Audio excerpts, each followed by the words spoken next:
Bonjour, chers amis, c'est Hervé Chevesville pour une nouvelle rencontre de Hervé TV. Je voudrais, dans cette émission un petit peu patrimoniale, vous présenter la chapelle San Miguel de Cisco, dans le Cap Corse. L'une des plus anciennes chapelles pisanes, c'est-à-dire romanes, de Corse. Cette chapelle est très simple, très petite, très sobre, très austère. Elle a été mal restaurée à une certaine époque. On voit qu'elle avait du cadre son poids et que les anciens ont cherché à la réparer avec les moyens du bord en utilisant des pierres qui n'étaient pas les mêmes pierres que celles des murs. Ils ont même tenté de rajouter un campanile comme c'était la mode au XIXe siècle. Donc, elle n'a pas de particularité architecturale extraordinaire. Il n'y a aucun élément sculpté, mais je dois vous avouer, chers amis, que j'aime beaucoup cette chapelle. Cette chapelle, il faut la mériter. Il faut marcher un petit peu depuis le village de Cisco, que je vous montrerai tout à l'heure en faisant le tour avec la caméra. C'est en contrebas. Donc il faut marcher. C'est pas très fatigant, hein. Là, on a passé un bon moment avec les amis. J'étais heureux de retrouver cette chapelle. Je n'étais pas venu depuis le Covid, depuis avant le Covid. Donc je suis heureux aujourd'hui d'avoir retrouvé cette chapelle. Et ce que j'aime dans cette chapelle, c'est sa particularité, le fait qu'elle soit construite sans fondation, directement sur le rocher. Et puis surtout, le site extraordinaire. Ce rocher qui domine la mer, qui domine la vallée et la mer.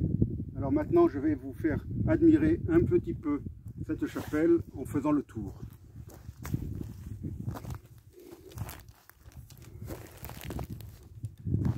Alors on va commencer par l'entrée. Je précise qu'elle est fermée, hein. Je suppose que pour y rentrer, il faut demander la clé à la mairie, ce que je n'ai pas fait.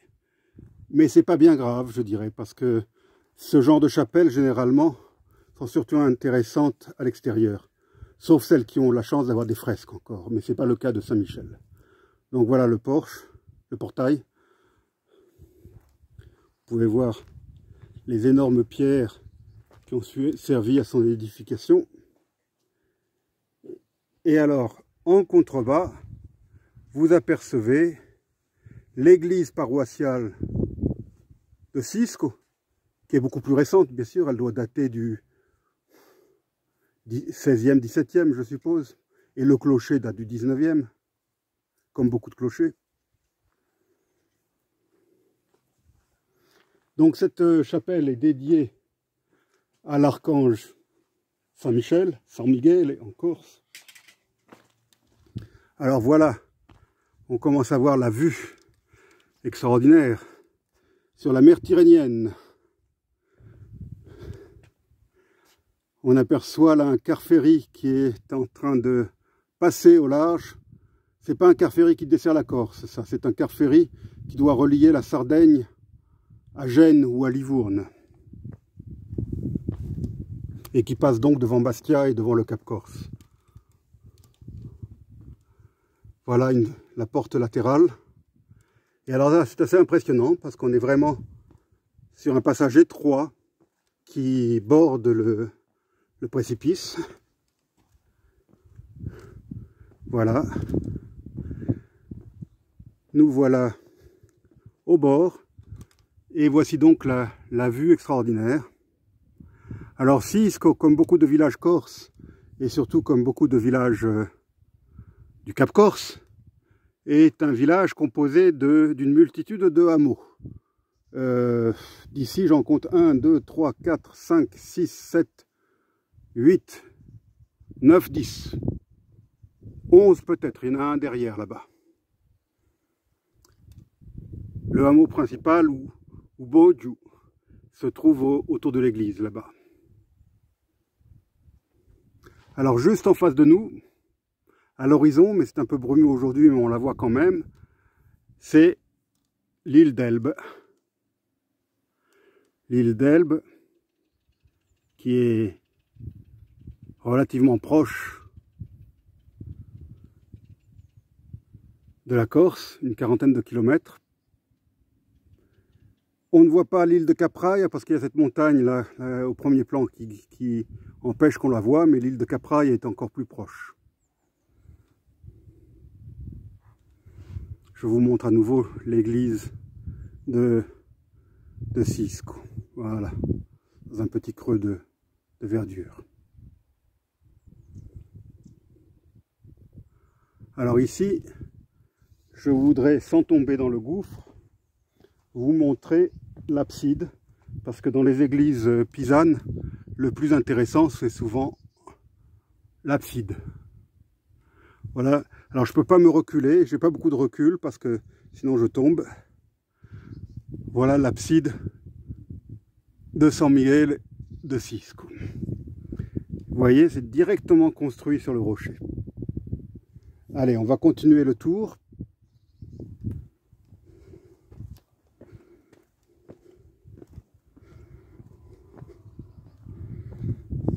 Voilà l'unique ouverture de la chapelle, au centre de l'abside. Voilà le chemin par lequel nous sommes arrivés. Là, il doit y avoir un contre-jour. Vous voyez, il n'y a pas beaucoup d'espace entre le mur et le vide.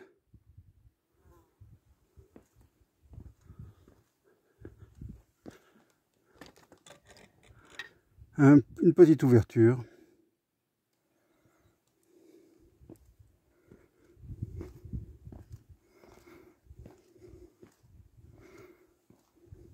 Et voilà, nous avons fini le tour.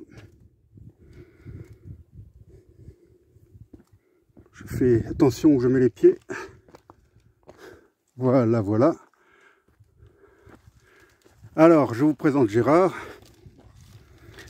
Gérard qui est un ami de très longue date, un ami de 50 ans, je dirais, qui a bien voulu m'accompagner aujourd'hui, bien sûr. C'est sa première visite ici à San Miguel. Mais surtout, il a bien voulu rédiger la préface de mon nouveau livre, Caliste, Notre Terre Promise.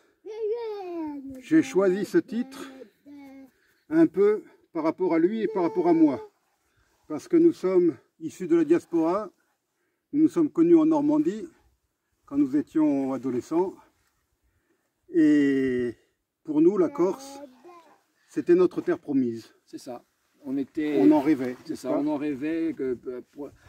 Sur le rythme de l'été, on l'a mythifié un peu. On l'idéalisait. On l'idéalisait beaucoup. Peut-être tort ou raison, c'était comme ça. Et d'y revivre nous a permis aussi de voir les bons côtés, les moins bons côtés, d'avoir une vision, je pense, beaucoup plus globale de notre pays, comme ça. Alors Gérard, lui, il a eu le courage de faire son alia, entre guillemets, comme je l'ai dit dans le livre, ouais. son alia, comme disent les Juifs, avant moi. Puisque, une fois ses études terminées, eh ben, il a fait le choix de rentrer au pays. Pour y travailler, oui, pour y travailler. Dans un pays où il n'avait jamais vécu, il n'avait passé que les vacances. Que dans un contexte d'été estival, idéalisé, voilà. Festif, qui n'était pas la réalité. Hein. Et depuis, il a fait sa carrière dans l'éducation nationale, dans différents collèges de Corse. Et il enseigne encore, il n'est pas loin de la retraite, mais voilà. Il enseigne encore. Tandis que moi, j'ai fait un choix inverse. L'appel du grand large, l'appel de l'aventure m'a entraîné très loin, vers l'Asie d'abord, l'Asie du Sud-Est, puis l'Afrique. Et puis enfin, je suis rentré définitivement, enfin peut-être définitivement, je ne sais pas. Depuis 2014 en tout cas, je suis à plein temps en Corse, même si je n'avais jamais rompu avec la Corse. J'y rentrais à tous mes congés, je rentrais même d'Afrique, je rentrais en Corse. Mais maintenant, je suis à plein temps ici. Et c'est un peu tout ça que je raconte dans mon nouveau livre Caliste, dont Gérard a fait la préface. Oui, oui. Alors, Gérard avait envie de connaître San Miguel. Nous y sommes allés ce matin. Oui. J'en parle dans le livre, d'ailleurs, parce que j'ai tout un chapitre sur les églises pisanes. Oui. Alors, je voudrais qu'il nous donne ses impressions. Non, j'étais assez béotien, je dirais, hein, dans le domaine du patrimoine religieux. Ce n'était pas ma tasse de thé.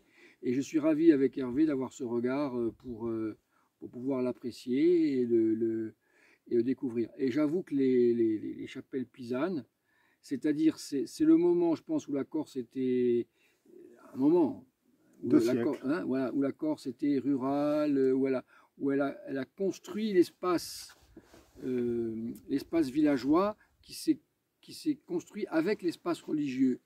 Et ça, je pense que c'était une période sûrement très importante, oui, très importante, où alors les fêtes, Saint-Michel par exemple, il y a Saint-Michel aussi à Venaco, dont je suis originaire, et à Mourad. Bon, et les fêtes, les temps étaient des temps de la vie campagnarde. Saint-Michel, c'était la fin des estives, la fin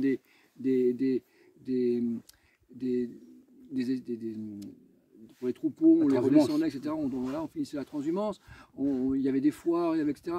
Donc il y avait, les temps religieux correspondaient à des temps de la vie rurale, et c'était sûrement une époque où ça a été vraiment en symbiose. Et là aussi, l'architecture était en symbiose avec le paysage. Ici, on est en fait, sans le savoir, au milieu d'une châtaigneraie, au milieu d'un espace qui a été sûrement cultivé, exploité, et il n'y avait pas cette... Maintenant, on dit, oui, c'est un endroit perdu, mais il n'a pas été perdu tout le temps. Et je pense que ça a été un espace extrêmement anthropisé, on dit, c'est le mot savant. Hein. Comme je disais à Gérard tout à l'heure, je suis persuadé que cette chapelle, qui a presque 1000 ans, est beaucoup plus ancienne que tous les hameaux qui constituent Siisco aujourd'hui. Parce que ces maisons les plus anciennes de Siisco, je voudrais que M. Vivone me contredise, je pense que la plus ancienne doit dater du XVIe siècle. Je ne pense pas que ça aille au-delà, je ne pense pas. Donc ça veut dire que Siisco existait certainement à l'époque où on a édifié cette chapelle, mais le Siisco de l'époque n'était pas au même endroit. Et je suis persuadé également qu'il était beaucoup plus proche de cette chapelle.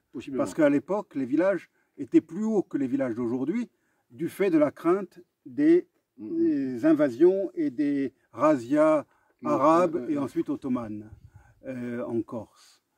Donc on avait tendance à se réfugier le plus haut possible. Après, vers justement, 16e siècle, 17e siècle, on a commencé à redescendre un peu. Pas complètement, mais on avait des villages de pêcheurs sur la côte. Et aujourd'hui, inversement total, au XXIe siècle, ça avait commencé au XXe siècle d'ailleurs, eh bien le centre de ces villages, c'est l'ancien village de pêcheurs qui a subi la spéculation immobilière, qui subit le tourisme de masse, l'afflux touristique l'été. Et donc, les mairies, maintenant, font la migration inverse. Les mairies se déplacent. Avant, la mairie, elle était au centre du hameau principal du village. Et maintenant, la mairie, on l'a descendue en bas. J'imagine qu'elle est en bas. À Siisco, à vérifier, mais c'est le cas de Brande pour Herbalong. La mairie est à Herbalong. Donc, on a les villages ont migré. Tandis que San Miguel, elle est toujours là. San Miguel est toujours là. Voilà. Ce sera le mot de la fin. Oui, San Miguel est toujours là, c'est vrai. Et je pense que... Avec plaisir, on l'a trouvé avec plaisir. Oui. Même en cas de tremblement de terre, elle sera toujours là. Ouais, et pourtant, elle n'a pas de fondation, comme je l'ai dit tout à l'heure. Voilà, chers amis, je voulais vous faire connaître ce petit bijou de l'art roman, de l'art pisan, de l'architecture pisane en Corse. D'ailleurs, une seule chose qu'on a oublié de dire, c'est que ces églises pisanes sont toutes, pratiquement toutes, en milieu rural. Elles ne sont pas au milieu des villages, ou très rarement. Très rarement. À Brande, oui, il y en a une pratiquement au milieu du village. Mais sinon, elle se trouve en pleine nature. Même la célèbre San Miguel de Murato, eh bien, elle n'est pas à Murato même, elle n'est pas dans le village, elle est en dehors, à la limite de Vallecale. Sur un promontoire, là aussi. Un promontoire. Voilà, on les construisait souvent sur des promontoires, à des croisements de routes de transhumance. C'est comme ça que se faisait l'évangélisation à l'époque. Voilà, autre chose à dire? Non, rien, franchement, je me suis régalé. Écoutez, je profite donc de cette vidéo pour annoncer la sortie imminente de mon livre Caliste. Je peux d'ores et déjà annoncer que ce livre sera lancé officiellement dans mon village de Saure le 11 mars. Le 11 mars prochain, à la salle communale. Vous y êtes tous conviés pour le lancement du livre. Et je tiens à remercier monsieur le maire de Saure, José Chiarelli, qui a accepté avec enthousiasme l'idée de cet événement. Et ensuite, je présenterai je présenterai le livre à la bibliothèque municipale, à la médiathèque municipale, je ne sais pas comment on l'appelle exactement, de Bastia, le 18, je dis ça de mémoire, le 18 mars, donc à Bastia. Et il y aura d'autres événements, je vous tiendrai informé. Alors, dernière faveur que je vous demande, s'il vous plaît, si cette vidéo vous a plu, cliquez sur le petit pouce levé, là. Ça veut dire j'aime, ou like, en français moderne. Et si vous le pouvez, abonnez-vous, c'est gratuit, à la chaîne Hervé TV. C'est très important pour moi. Ça ne va pas me faire gagner de l'argent, ça ne va rien vous coûter, mais c'est ma chaîne à laquelle je contribue. Chaque semaine, je mets de nouvelles vidéos, va gagner en visibilité. Et c'est ça qui est important. Merci. Merci à tous. Allez, à bientôt.